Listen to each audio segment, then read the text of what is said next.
Seperti ini ya cara memproduksi es kristal. Jadi teman-teman, saya di samping saya jual beli kulkas dan AC, saya juga memproduksi es kristal teman-teman.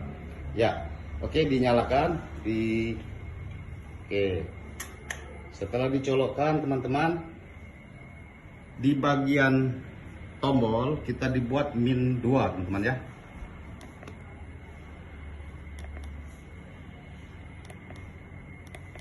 Oke, setelah min 2 seperti ini baru di on kan teman-teman.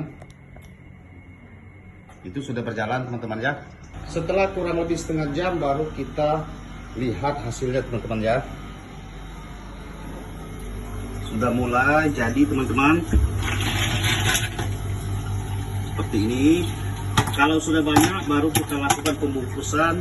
Setelah itu baru kita pasarkan teman-teman. Kita menjualnya biasanya satu bungkus besar itu harganya 10.000 teman-teman.